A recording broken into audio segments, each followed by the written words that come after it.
अस्सलाम वालेकुम फ्रेंड्स, स्वागत है आपका इस यूट्यूब चैनल जेके स्टडी मटेरियल में। तो इंग्लिश कम्युनिकेशन का फर्स्ट और सेकंड सेमेस्टर का जो एग्ज़ाम है वो अगट्ठा होता है क्लस्टर यूनिवर्सिटी में। तो अब सेकंड सेमेस्टर का एग्ज़ाम आने वाला है, तो मैं यहाँ पर आपके लिए इंपॉर्टेंट क्वेश्चंस लेके आया हूँ। साथ में समझाऊंगा आपने प्रिपेयर कैसे करना है, क्योंकि आपको एक ही दिन बचा है। जो इसका एग्ज़ाम होता है थोड़ा डिफरेंटली होता है, क्योंकि इसके जो क्वेश्चन जहाँ से पूछे जाते हैं वो आपको कभी कहीं से भी नहीं मिलेंगे। वो डिफरेंटली पूछे जाते हैं, कभी कहाँ से पूछते हैं, कभी कहाँ से पूछते हैं। तो उसके लिए थोड़ा आपने प्रिपेयर होना है। तो वो कैसे होना है वो मैं आपको यहाँ पर बताऊँगा, तो इस वीडियो को एंड तक देखना। अगर आप इस चैनल पर पहली बार आए हैं, इसको सब्सक्राइब करके रखें ताकि हर इंपॉर्टेंट अपडेट आपको इस चैनल पर मिलती रहे। नोटिफिकेशन ऑन रखना, आपके रिलेटेड कोई भी वीडियो होगा इसलिए अब तक पहुंच पाएगा। क्लस्टर यूनिवर्सिटी का व्हाट्सएप ग्रुप ज्वाइन करके रखो, लिंक डिस्क्रिप्शन में है। मैंने ऑलरेडी ईवीएस के इंपॉर्टेंट क्वेश्चंस प्रोवाइड किए थे, मोस्टली वही आए थे। थोड़ा वो क्लस्टर यूनिवर्सिटी वाले चेंज करते हैं पैटर्न को, क्वेश्चंस को थोड़ा मतलब डिफरेंट तरीके से पूछते हैं। बाकी क्वेश्चन वही थे जो मैंने आपको प्रोवाइड किए थे। अब क्लस्टर यूनिवर्सिटी का जो इंग्लिश कम्युनिकेशन का सिलेबस है उसी हिसाब से मैंने आपके लिए इंपॉर्टेंट क्वेश्चन रखे हैं। दो पार्ट में मैंने चेंज किया है। पहला पार्ट आपके लिए रखा है जो आपका कम्युनिकेशन का हिस्सा है। सेकेंडली जो आपका सिंपली जो क्वेश्चन होते हैं वो हैं। तो यहाँ पर हाफ सिलेबस आपका कम्युनिकेशन टाइप का है, और सेकेंडली जो आपका सिलेबस है वो जिसमें आपकी थ्योरी वगैरह आ जाती है। तो इसमें जो इंपॉर्टेंट क्वेश्चन बनते हैं पहले हाफ पार्ट में, वो आप देख सकते हैं यहाँ पर क्या क्या। Conservation in its types, strategies for effective conservation, characters और nature of group discussion, process of communication, levels of communication, barriers to communication, phonetics transcription of different words. अब यहाँ पर जो क्वेश्चन नंबर 7 रखा है मैंने ना, वहाँ पर आपको कुछ वर्ड्स दिए जाएंगे। फॉर एग्जांपल वर्ड दिया है, उसके ट्रांसक्रिप्शन लिखो। फॉर एग्जांपल कोई आपको ऐसा डिफरेंट कोई और वर्ड दिया है, तो उसका आपने ट्रांसक्रिप्शन लिखना है कि आपने फोनेटिक्स में उसको कैसे लिखते हैं। तो वो आपको डिफरेंट वर्ड दिए जाएंगे, वो पूछे जाते हैं।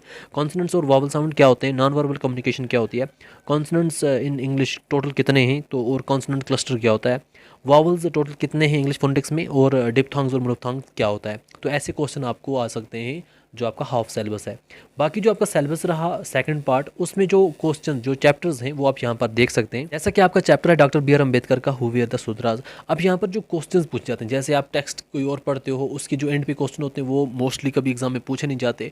कभी आप नोट्स पढ़ते हो तो जो उसमें क्वेश्चन होते हैं वो भी कभी पूछे नहीं जाते। तो यहाँ पर मैं आपको दो ट्रिक्स बताऊंगा, उस हिसाब से आपने पढ़ना। जैसे यहाँ पर 6 चैप्टर है। पहले अगर आप पहला जो फर्स्ट पोर्शन है, हाफ पोर्शन जो मैंने यहाँ पर बताया, इसको अच्छी तरीके से प्रिपेयर करोगे, आप इजिली पास हो जाओगे। अगर आपने नंबर भी लेने हैं तो आप सेकंड पार्ट को भी अच्छी तरीके से प्रिपेयर कर सकते हो। इसके दो मेथड हैं। फर्स्ट मेथड है जो यहाँ पर चैप्टर दिए हुए हैं, 6 चैप्टर जो यहाँ पर दिए हुए हैं, इनकी आप समरी याद करो। सिंपल आपके लिए समरी याद करो। अब समरी से आपको क्या होगा, क्वेश्चंस निकल जाएंगे इजीली। तो वहाँ पर आप कोई भी मतलब लिख सकते हो। जैसा कि हु वेयर शूद्रास के बारे में जो चीज़ भी है आप उसको समझ लोगे, तो वहाँ पर जो चीज़ पूछेंगे तो आप इजीली लिख पाओगे ना। समरीज का मतलब आपने जहाँ पर शूद्रास के बारे में क्या मतलब बताया गया है, जो चीज़ें बताई है वो आपने याद कर दी। अब वहाँ पर जो क्वेश्चन पूछेंगे आप इजीली कर पाओगे। ये होगी एक ट्रिक्स, आप इसकी समरी याद करो। सेकंडली मैं आपको क्वेश्चन प्रोवाइड करूंगा, वो भी आप याद कर सकते हो, क्योंकि एग्जाम में वो भी पूछे जा सकते हैं। पहले थोड़ा आप इस पेपर को देखो जो ऑनर्स इंटीग्रेटेड वालों को हुआ था। सेम सिलेबस है आपका भी और उनका भी। तो यहाँ पर जो क्वेश्चन पूछे गए थे वो किस हिसाब से पूछे गए थे वो भी आपके सामने है। तो पहला, why would Brahmins find Ambedkar book offensive, ऐसा कुछ यहाँ पर बताया गया है। Major themes of Saadat Hasan Manto क्या थी, डॉग ऑफ टिटवाल में। कम्युनिकेशन और उसके प्रोसेस, कॉन्सोनेंट्स के टोटल कितने हैं, तो एग्जाम्पल के साथ थोड़ा बताना है। और जो मतलब पोएम है एंटरप्राइज, उसका क्रिटिकल सीन बताना है। और जो यहाँ पर डिस्कस करना है role of justice in holy panchayat. तो ये क्वेश्चन, या फिर प्रीवियस, ये तो 2020 का पेपर है, या फिर आप कोई प्रीवियस पेपर देखोगे 2019 का, तो वहाँ पर भी आपको कुछ चीज़ें मिलेंगी। तो आपका ये क्वेश्चन पेपर या 2019 का क्वेश्चन पेपर, एक बात और याद रखना, सोशल मीडिया पर या कहीं और एक पेपर जो है वायरल हो रहा है, या फिर सिलेबस जो पुराना वायरल हो रहा है, तो वहाँ पर कुछ लेटर्स पूछी गई हैं, कुछ नोट्स वगैरह बनाने पूछे गए। तो आपका जो सिलेबस 2018 में था इंग्लिश कम्युनिकेशन का वो थोड़ा डिफरेंट था। अब डिफरेंट, अब उसमें वो लेटर्स वगैरह नहीं है।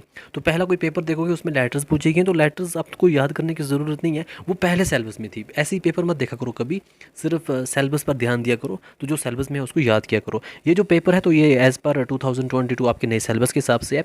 तो आप इससे भी आप कुछ क्वेश्चन जो है याद कर सकते हो। जो जो क्वेश्चन यहाँ पर दिए हैं उनको भी प्रिपेयर कर सकते हो। जैसे यहाँ पर आप देख सकते हैं एक गाइड है, या फिर इसको जो भी चीज़ भी समझे, यहाँ पर जो एंड पे क्वेश्चन है, जैसे यहाँ पर अब स्टार्ट होंगे क्वेश्चंस, तो ये बुक मैं आपको प्रोवाइड कर दूंगा, आप यहाँ से देख लेना। क्वेश्चन आंसर जो यहाँ पर दिए, अभी क्वेश्चन एंड आंसर स्टार्ट हुए, तो यहाँ के एंड के जो क्वेश्चन हैं वो क्वेश्चन आप याद कर सकते हो। ज़्यादा लंबे नहीं है ये, जो क्वेश्चन नंबर 2, जैसे क्वेश्चन नंबर 3, क्वेश्चन नंबर 4, तो ये क्वेश्चन भी आप याद कर सकते हो। तो आप इनको भी एग्जाम में कर सकते हो। ये सभी यूनिट्स जो हैं आपके जितने भी हैं सब इसमें कवर हुए हैं इन नोट्स में। तो यहाँ पर क्वेश्चन नंबर 7 जैसे से है, तो यहाँ पर ये कंप्लीट हो गया चैप्टर। अब यहाँ पर एक चीज़ और समझाता हूँ मैं आपको, जैसे यहाँ पर क्वेश्चन नंबर 4 में इसने 3 टाइप के क्वेश्चन बना के रखे हैं। आपको कोई एक एग्जाम में आएगा तो आपने कर देना है, थोड़ा मैच करना है कि वो किस बारे में पूछ रहा है। अगर यहाँ पर क्वेश्चन वो अवेलेबल नहीं है, कोई ऐसी चीज़ पूछ रहा है तो वो इसके साथ मैच होती है, तो आप यहाँ पर उसका आंसर लिख सकते हो ईजिली। जैसे कोई भी मतलब चीज़ पूछेगी, जैसे यहाँ पर आप देखें दो क्वेश्चन नंबर 3 में भी 2 क्वेश्चन बने हुए हैं, तो दो दो आंसर, यहाँ पर 3 बने हुए हैं। तो यहाँ पर जो ये नोट्स हैं, जो ये गाइड है, तो इसका आपको पीडीएफ फाइल मिल जाएगा, लिंक डिस्क्रिप्शन में होगी, वहाँ से इसको याद कर देना और ये वाले क्वेश्चंस भी आपके हल हो जाएंगे। ज़्यादा क्वेश्चन नहीं है, ज़्यादा बड़े भी नहीं है, आपको एक ही दिन लगेगा, ये सब कवर हो जाएगा। कल का दिन आप इजीली मतलब यहाँ पर इसको कंप्लीट कर सकते हो। बाकी जो कम्युनिकेशन का सिस्टम है वो भी आपको इन नोट्स में मिलेगा, उनको आप आज ही कंप्लीट कर सकते हो, क्योंकि ज़्यादा लेंथी है नहीं, तो आपका एग्ज़ाम जो है वो अच्छे तरीके से निकल जाएगा। इस वीडियो को बाकी फ्रेंड्स तक शेयर कर दो ताकि उनकी भी हेल्प हो सके, और इस वीडियो को देखने के लिए थैंक यू सो मच।